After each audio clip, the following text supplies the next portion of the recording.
ఎన్టీఆర్ అంటేనే ఎన్ అంటే nationality, T అంటే తెలుగు, ఆర్ అంటే రసస్ఫూర్తి.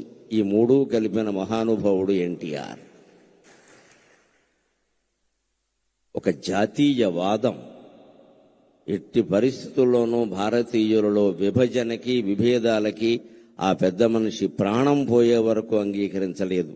దైవభక్తి ఆయనకి ఎంత ఉందో దేశభక్తి అంతకంటే ఎక్కువగా ఉంది ఆయనకి. ఎన్టీఆర్ అంటే నేషనాలిటీ, ఎన్ అంటేనే నేషనాలిటీ. రెండవది తెలుగు.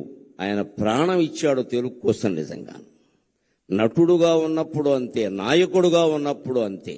పెట్టిన ప్రతి పథకానికి ముందు తన పేరు గాని, తండ్రి పేరు గాని, కొడుకు పేరు గాని ఏమీ పెట్టుకోవాల. తెలుగు తెలుగు తెలుగు తెలుగు. తరువాత ఎవ్వరు ఆ పథకాన్ని కొనసాగించినా ఎటువంటి ఇబ్బంది లేకుండా తెలుగు జాతి అంతా పరవశించే విధంగా ప్రతి పథకానికి తెలుగు అని పేరు పెట్టాడు ఆయన. ఎవరు దాన్ని మార్చవలసిన అవసరం లేదు, ఆలోచనే రాదు. అంత భక్తి, అంత ప్రేమ తెలుగు అంటే ఆయనకి. ఇక మూడవది రసస్ఫూర్తి. ఇది చాలా మందికి తెలియదు. అందరూ నటులు కాలేరు, అందరూ కవులు కాలేరు, పండితులందరూ వక్తలు కాలేరు, పండితులందరూ అవధానులు కాలేరు. రకరకాలు, కొందరు అవుతారు, కొందరు అవ్వరు. కారణం రసస్ఫూర్తి తెలియకపోవడం. నేను ఇన్ని పుస్తకాలు చదివాను అంటే ఉపయోగం ఏం లేదు. నువ్వు దాన్ని జనంలోకి పంపడానికి ఏ టెక్నిక్, ఏ సాంకేతికత, ఏ నైపుణ్యం అవలంబావు అన్నది ఎన్టీఆర్ సినిమాలు చూస్తే చాలు మనకు అర్థమైపోతుంది ఖచ్చితంగా. అద్వితీయమైన సంభాషణలు. మామూలుగా ఇప్పటి నటులెవరూ పలకలేరు. బహుశా అసలు వెనకాల ఉంటే తప్ప. నవఖండ భూమండలాధిప మకుట తట ఘటిత మణిగణ నీరాజిత నిజపాద పంకేరుగుండనే అన్నాలంటే ఇప్పటి వాళ్ళకి వారం రోజులు కావాలి, తర్వాత ఉపవాసం కూడా వస్తుంది. రాసిన వాడు చావాలి, డైరెక్టరు చావాలి, వీడికి రాదు ఇది. ఈ లోపు ఏమన్నా పిలిపించాలి. ఇటువంటి సంభాషణలు పేజీల కొద్దీ ఉండే వాటిని ఆ మహానుభావుడు ఒక్కసారి చూసి, నేను చెబుతా, మీరు అక్కడ కూర్చోండి, కాస్త టీ తాగండి అని చెప్పి ఆయన టీ తాగేలోగా ఈయన కంఠస్థం చేసి మొత్తం చెప్పేసేవాడండి. అది ఎన్టీఆర్ అంటే, అది ఎన్టీఆర్ అంటే. రసస్ఫూర్తి. నీకు విద్య తెలియగానే ఉపయోగం లేదు. ఇవాళ యువతరం ప్రత్యేకంగా నేర్చుకోవాలి. నేను బీటెక్ చదివా, ఎంటెక్ చదివా, ఏదో చేశాను కాదు. నీ విద్యని జనంలోకి పంపించే విధానం నీకు తెలియాలంటే ఎన్టీఆర్ నటించిన ఒక్క సినిమా చూసినా నీకు ఉద్యోగం వస్తుంది. ఖచ్చితంగా నీకు ఉద్యోగం వస్తుంది. ఒక ఇంటర్వ్యూలో ఎలా మాట్లాడాలి, ఒక ప్రజాసభలో ఎలా మాట్లాడాలి, మైకు ముందుంటే ఎలా మాట్లాడాలి, మైక్ ఏమీ లేకపోతే ఇంట్లో తలుపేసి అర్ధాంగితో మాట్లాడితే ఎలా మాట్లాడాలి, దేనికి దానికి తేడాలు ఉంటాయి. అవన్నీ ఎన్టీఆర్ సినిమా చూస్తే తెలుస్తాయి ఎంత ఆశ్చర్యకరంగా ఉంటుందో. అది రసస్ఫూర్తి. రాముడు కృష్ణుడు వేయడానికి ఆయనకంటే ముందు లేరా, ఆయనకంటే తరువాత లేరా, కానీ ఆ పాత్రలని జనంలో ముద్ర పడిపోయేలా చేయగలిగాడు అంటే రామునిలో ఉండే రసస్ఫూర్తిని, కృష్ణునిలో ఉండే రసస్ఫూర్తిని, ప్రతినాయక పాత్రల్లో ఉండే కూడా రసస్ఫూర్తిని జనానికి అందించగలిగిన ఏకైక నటుడు ఎన్టీఆర్. ఏకైక నటుడు ఎన్టీఆర్. ఆయన దేశభక్తి గుండెల్లో ఆయన నిండా ఉండబట్టే ఆయనకి దొరికిన మొట్టమొదటి చిత్ర అవకాశం పేరు మన దేశం. మన దేశం. ఎంత ఆశ్చర్యం. ఎవరినైనా మీరు నటించిన మొదటి సినిమా చెప్పండి అంటే మట్టి కొండ అని చెబుతాడు ఎవడో ఒకడు. అంతకంటే ఉంటుంది. ఆయనకి ఆ ఛాన్స్ రావడమే గొప్ప. కాబట్టి ఆయన అంతరాత్మ ఎంతగా దేశం గురించి ఘోషించింది అంటే ఆయనకి మొట్టమొదటి పోలీస్ అధికారిగా అవకాశం వచ్చిన సినిమా కూడా మన దేశమే. నువ్వు దేశం కోసం పుట్టావు, నువ్వు దేశం కోసం పుట్టావు అని వారి తల్లిదండ్రులు వారిని ఆదేశించినట్టుగా వారికి మన దేశం అనే సినిమాలో మొట్టమొదటి అవకాశం వచ్చింది. ఏ పాత్ర వచ్చినా ఇది హీరో పాత్ర, జీరో పాత్ర, ఇంకోట, దీని ప్రాధాన్యం ఏమిటి అని ఆలోచించకుండా తన పాత్రకి న్యాయం చేసిన వ్యక్తి ఎన్టీఆర్ అంటే ఖచ్చితంగా.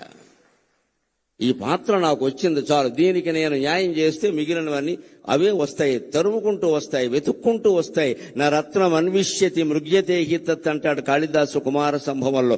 రత్నాన్ని వెతుక్కుంటూ జనం వస్తారు కానీ జనాన్ని వెతుక్కుంటూ రత్నం వెళ్ళదండి. సినీ రంగంలో నటరత్నాన్ని వెతుక్కుంటూ సినిమాలు వచ్చాయి, సినిమాలను ఆయన వెతుక్కుంటూ వెళ్ళలేదు.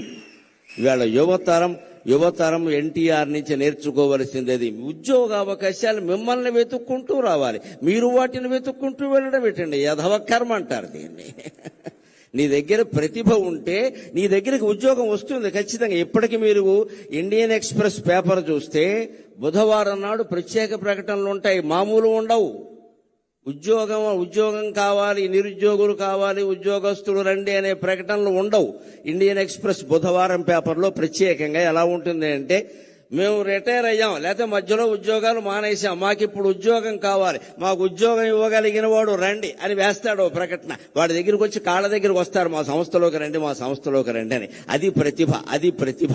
ఆ స్థితి మళ్ళీ సంపాదించుకోగలగాలి ఖచ్చితంగా. మాకు ఉద్యోగం కావాలి, ఇవ్వగలిగిన వాడు రండి, మా ప్రొఫైల్ ఇది, నేను ఇంత జీతంతో ఉన్నా, ఇప్పుడు ఎందుకో బయట తిరుగుతున్నా, నాకు కావాలంటే వస్తారు, మీరు మాకు కావాలని.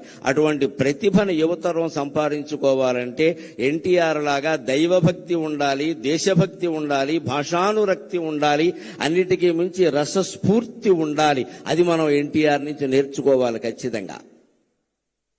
మన దేశమున పాదమోని, మన దేశం అనే చిత్రంతో ఆయన రంగప్రవేశం చేశారు. అక్కడి నుంచి ఆయన నటించని పాత్ర లేదు. అన్ని రంగాలకి సంబంధించిన అన్ని పాత్రల్లోనూ నటించారు. మన దేశమున పాదమోని నట పద్మశ్రీ పురస్కారియై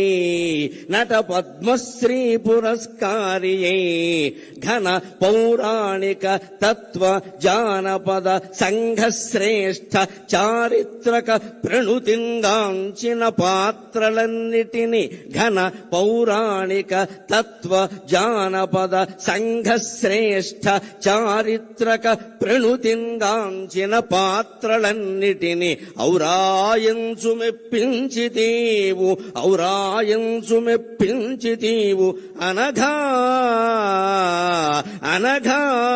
స్వర్గమునేలు పాత్రగొనినావా రమరాయ ప్రభో.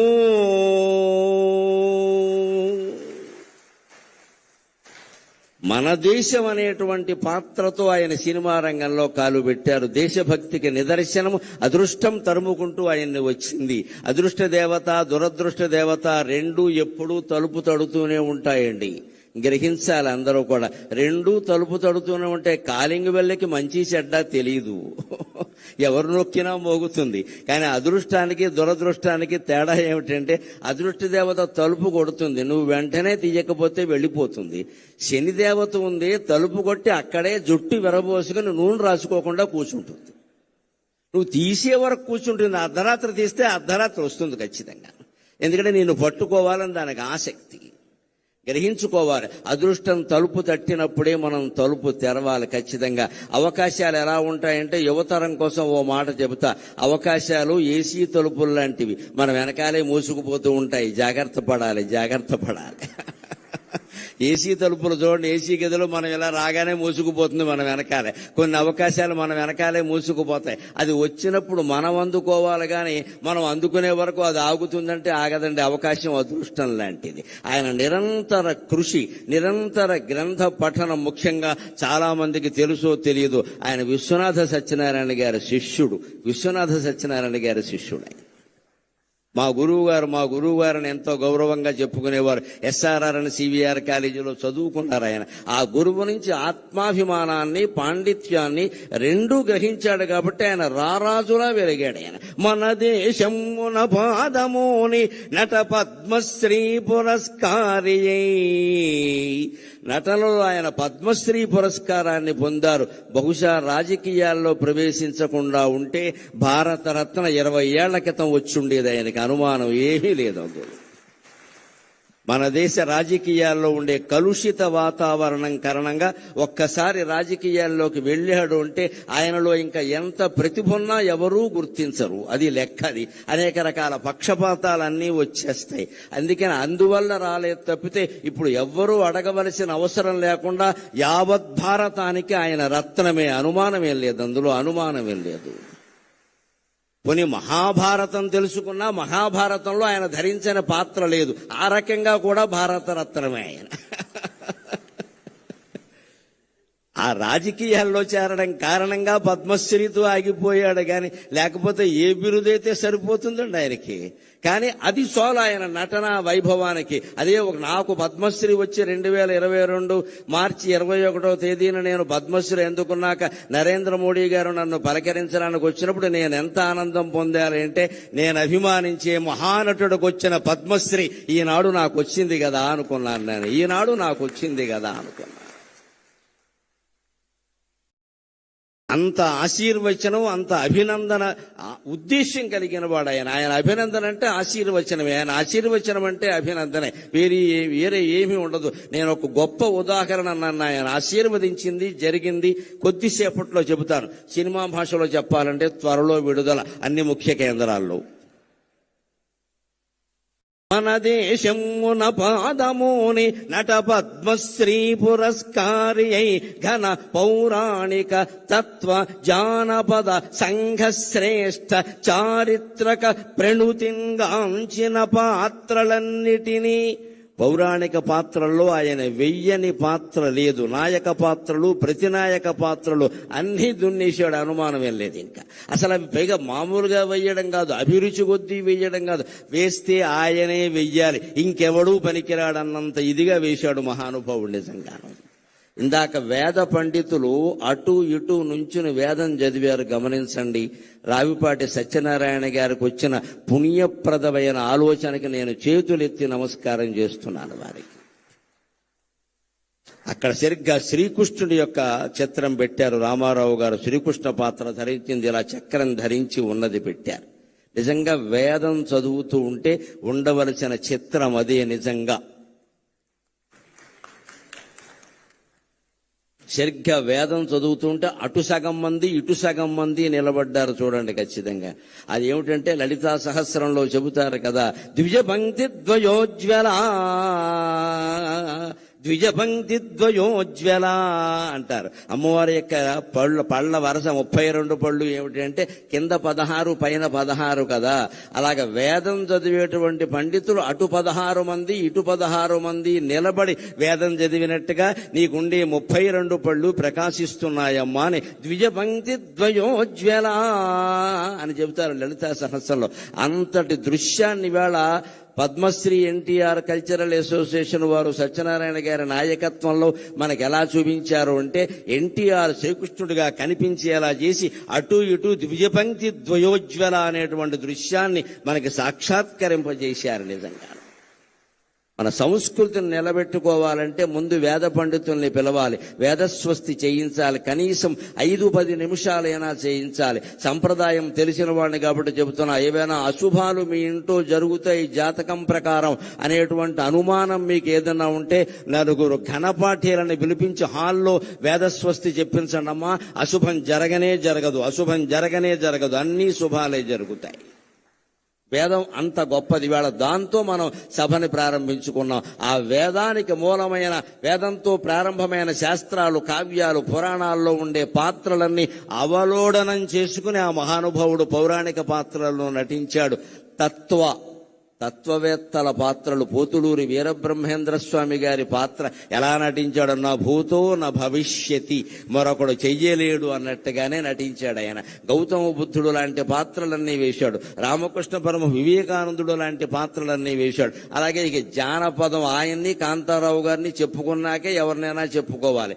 ఆ రోజుల్లో మేము అభిమానులుగా ఊరేగే సందర్భాల్లో ఏ మాట వచ్చినా చెక్కడో వదలడో, కదలడో వదలడో, చెక్కడో దొరకడో, ఇదే గొడవ. ఇంకా అన్ని ఆయన సినిమాలే, మా భాష నిండా ఆ సినిమాలే. ఖచ్చితంగా చెక్కడు, దొరకడు, కదలడు, వదలడు, అన్ని గులీబ కావడి కథ, అన్ని ఇంకా మొత్తం జానపద చిత్రాలు, రాజులకు సంబంధించిన చిత్రాలన్నింటిలోనూ ఆయనే మహారాజుగా, సేవకుడు దగ్గర నుంచి మహారాజు వరకు అన్ని పాత్రలు వేశారు. సంఘశ్రేష్ఠ సాంఘిక పాత్రల్లో కూడా తక్కువ తినలేదండి ఆయన. చిరంజీవులలో ఆయన పాత్ర ఎటువంటిది, నిజంగా ఆ గుడ్డివాడుగా నటించడం అనేది మరొకటికి సాధ్యమయ్యే విషయమా. ఉమ్మడి కుటుంబం, తల్లా పెళ్ళామా, కోడలు దిద్దిన కాపురం లాంటి సినిమాలు ఎటువంటివి. ఈవేళ మళ్ళీ యువతరానికి, కొత్తగా పెళ్ళైన వాళ్ళకి తల్లా పెళ్ళామా అనే సినిమా చాలా అవసరం.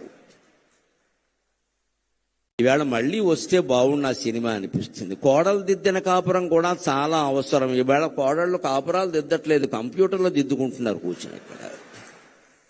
అందుకని కోడలు దిద్ది ఇవాళ ఉమ్మడి కుటుంబాలు లేవు, అన్ని మడి కుటుంబాలు, దడి కుటుంబాలు, విడి కుటుంబాలే. అసలు కుటుంబం ఎక్కడుంది? పోయింది, టొంబం మిగిలింది ఇక్కడ.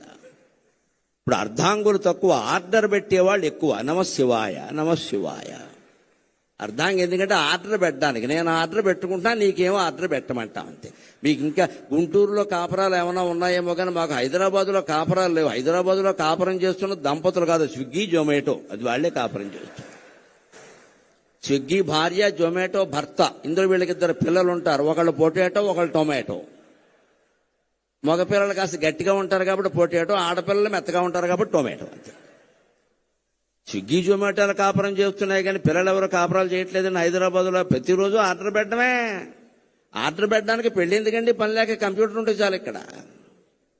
అలా తయారైన మన సమాజానికి ఇవాళ రామారావు గారు నటించిన ఉమ్మడి కుటుంబం, తెల్లా పెళ్ళామా, కోడలు దిద్దిన కాపురం, రైతు బిడ్డ లాంటి సినిమాలు మళ్ళీ రావాలండి. మళ్ళీ రీ రిలీజ్ కావాలండి. రైతు బిడ్డ సినిమా ఇప్పుడు మళ్లీ విడుదలైతే ఆయన నాగలి పట్టుకుని భుజం మీద ఉన్న దృశ్యం చూస్తే మళ్లీ గుంటూరు జిల్లా నుంచి అమెరికా వెళ్లిన వాళ్ళందరూ వచ్చి వ్యవసాయం చేస్తారండి. నాకు ఆ నమ్మకం ఉంది ఖచ్చితంగా. మగాడంటే ఎలా ఉండాలరా, మనిషి అంటే ఎలా ఉండాలరా అని చెప్పి అమెరికా వెళ్లిపోయిన వాళ్ళందరూ వచ్చి వ్యవసాయం చేస్తారండి ఖచ్చితంగా. సినిమాల ప్రభావం సామాన్యమైనది కాదండి. సినిమా చాలా పవర్ఫుల్ మీడియా, చాలా శక్తివంతమైన ప్రసార సాధనం. అది దాన్ని ప్రజా సంక్షేమం కోసం, దైవభక్తి పెంచడానికి, దేశభక్తి పెంచడానికి ఉపయోగించుకున్న మహానటుడు ఎన్టీఆర్. ఆయన స్వార్థం కోసం ఆయన నటించలేదు, ప్రజల్లో విలువలు పెరగడానికి నటించారు. అందుకే ఇందాక సత్యనారాయణ గారి ప్రసంగంలో మీరు విన్నారు. వాళ్ళు అసోసియేషన్ పెట్టాక ఆయన్ని పిలిచి సన్మానం చేస్తే, ఏమిటయ్యా అసోసియేషన్, ఊరికే సినిమాలు చూస్తూ కూర్చుంటారా, ప్రజలకు ఏమైనా చేయండి అన్నట్టే. సమాజానికి ఏమైనా చేయండి. నన్ను పొగుడుతారు, ఊరికే నా సినిమాలు చూడడం బోళ్ళు మంది ఉన్నారు చూసేవాళ్ళు, సమాజానికి ఏమైనా చేయండి. ఈ మాట ఎవడంటాడండి? నిస్వార్థంగా ఉన్నవాడు మాత్రమే అనగలగడమ్మా. ఆ తల్లి కడుపు ధన్యం, ఆ తండ్రి జీవితం ధన్యం, ఎన్టీఆర్ పుట్టిన నేల ధన్యం, ఎన్టీఆర్ పీల్చిన గాలి పీలుస్తున్న మనం అందరం ధన్యులం. పౌరాణిక, చారిత్రక, తత్వ, జానపద, చారిత్రక, సాంఘిక శ్రేష్టమైన పాత్రలు, చారిత్రకమైన పాత్రలు. ఒక కృష్ణదేవరాయల పాత్ర, ఒక చంద్రగుప్తుని పాత్ర ఎవరు నటించగలరండి? ఒక్క ఎన్టీ రామారావు గారు తప్ప. ఇప్పటికీ కృష్ణదేవరాయలంటే ఎలా ఉన్నాడో మనకు తెలియదు. మేమైతే రామారావు గారే కృష్ణదేవరాయలు అనుకుంటాం మేమంటే. అసలు ఇలా మీసం తిప్పుతూ ఉంటే మనవాడరా, తెలుగువాడరా, ఇంక మళ్ళీ అనుమానం ఏమిట్రా, ఇటువంటి మహారాజు ఉంటాడా, ఆంధ్రభోజుడు మళ్ళీ పుట్టాడా అనుకున్నాడు. ఆంధ్రభోజుడు అంటే ఆంధ్ర భోజనం చేసేవాడు కాదు. ఆంధ్రంలో కవులని, పండితులని సంస్కృతంలో భోజ మహారాజు ఎలా పోషించాడో, ఆంధ్రంలో కవుల్ని, పండితుల్ని అలా పోషించేవాడిని ఆంధ్రభోజుడు అంటారు. ఆంధ్ర భోజనం చేస్తే ఆంధ్రభోజుడు అనరు. అలాగా ఎందులో నటించినా ఒక ముద్ర వేసే విధంగా వివేకానందుడు చెప్పినట్టుగా ఎవరైనా ఎన్నేళ్లు బతుకుతారు ఈ ప్రపంచంలో, నీదంటూ ఒక ముద్ర వేసి వెళ్ళు అంటాడు ఆయన. అలాగా ఆయన ముద్ర అనేక రకాలుగా వేసి వెళ్ళిన మహానుభావుడు. ముద్ర కాదు, భద్రమూర్తి ఎన్టీఆర్ అంటే. ఆయన ఇప్పుడు కూడా ఒక పాత్ర ధరిస్తున్నాడు. ఆయన స్థాయికి తగిన పాత్ర ఆయన ధరిస్తాడు. ఎప్పుడు ఇక్కడ మహారాజుగా నటించాడు కదా. అందుకే భగవంతుడు ఆయనకి ఇచ్చిన యోగం ఏమిటి అంటే, అనగా స్వర్గమునేలు పాత్ర గొనినావా రామరాయ ప్రభో. ఏమయ్యా, ఇన్ని రకాల మహారాజుల పాత్రలు వేసావు కదా, స్వర్గాన్ని పరిపాలించే పాత్ర తీసుకోవయ్యా అని భగవంతుడు, దేవేంద్రుడు స్వయంగా పిలిచి రామారావు గారికి స్వర్గం ఇచ్చాడు. అక్కడ ఆయన పరిపాలన చేస్తున్నాడు. ఆయనకి ఏ లోటు జరగడం లేదు. మనం దాని గురించి కంగారు పడక్కల. ఇక్కడ వైవిఎస్ చౌదరి గారిని పక్కన పెట్టుకుని నేను ఒక మాట చెప్పాలి. ఈయన ప్రతి సంవత్సరం మే 28వ తేదీని ప్రముఖ పత్రికలు అన్నట్లో ఫుల్ పేజీ ప్రకటన ఇస్తాడు పూర్తిగా. ఇప్పుడు కాదు, ఒక 30 ఏళ్ళు 40 ఏళ్ళు చాలా ఏళ్లుగా జరుగుతోంది, చూస్తున్నాను.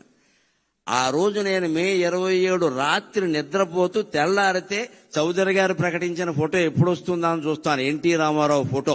అది సరిగ్గా ఎలా బొగ్గమే చేయట్టుకుంటాం. ఇలా ఉండి ఇలా బొగ్గ మీద చేయట్టుకుని ఉంటుంది. అసలు ఆ ముక్కుకి ఇవ్వచ్చండి ₹1 కోటి, అనుమానం ఏం లేదు అక్కడ. ఇక మిగిలిన అవయవాలకు ఎంతో లెక్కలు కట్టుకోండి, నాకు అనవసరం. నేను ఆ ముక్కు చూస్తూ కూర్చుంటా. ఈ ముక్కు ఎవడకుందరు అసలు? ముక్కు మీద కోపం ఉన్న వాళ్ళు చాలా మంది ఉన్నారు, కానీ ఆ ముక్కు ఎవడకుంది? కోటేరు లాంటి ముక్కు, కోటేరు లాంటి ముక్కు అని కావ్యాల్లో, సినిమా పాటల్లో పూర్వం వారి కోటేరు లాంటి ముక్కు అండి నిజంగా అయింది. ఆ ముక్కు చూసి ఈ ఫోటో ఈయన ఎక్కడ పట్టుకున్నాడని నేను అడిగాను ఒకసారి. నేను ఇప్పుడు రక్త సంబంధం సినిమాలో సావిత్రి చంద్రుని మించు అందములిగించు ఉంటే ఆ ఫోటో గోడకు తగిలించి ఒక 4 సార్లు చూపించారట. మళ్ళీ ఏ సినిమాలోనూ లేదు, ఎప్పుడూ లేదు. దాన్ని పట్టుకుని ఆయన పరిపూర్ణమైన సంతృప్త హృదయంతో ఇప్పుడు నీ సేవలో ప్రభువుని ఒకే రకమైన మాట రాసి ప్రతి సంవత్సరం వేస్తారండి. మా ఇద్దరి మధ్య బంధుత్వం అదే ప్రధానంగా, ఆ ఒక్క ఫోటో. ఈ ఫోటో ఎక్కడ దొరికిందండి బాబు? ఇది రాముడి కంటే కృష్ణుడి కంటే అందంగా ఉందన్నా నేను. ఇలా బొగ్గ మీద చేయి పెట్టుకుని ఉంటే అస్సలు అది కాదండి. ఆయన చూసిన వాళ్ళు 16 ఏళ్ల అమ్మాయిలు కూడా ఎన్టీఆర్ వెనకాల పడాల్సిందే. ఆ ముక్కు అంటే అంతే, ఇంకా కోటేరు లాంటి ముక్కు అంటే అంతే. అటువంటి ముక్కున్న మొగుడు దొరికితే ముక్కోటి దేవతలకు మొక్కుకోనట్టు లెక్క. బండ మొక్కులు, బొర్ర మొక్కులు కాదు ఎంతసేపు. ముక్కు అంటే ఎన్టీ రామారావు ముక్కులో ఉండాలి. ఆ ముక్కుకు జాలి ఇంకేం అక్కల. ఆయన నటన నుంచి కదా, ఆయన జీవితం నుంచి కూడా మనం నేర్చుకోవలసింది క్రమశిక్షణ. 3:30 అంటే 3:30. ముఖ్యమంత్రిగా ఉన్నా 3:30, నటుడుగా ఉన్నా 3:30, వాళ్ళ నాన్నగారి దగ్గర వ్యవసాయం చేసినా 3:30, ఎప్పుడైనా 3:30. తండ్రి నుంచి నేర్చుకున్నదే.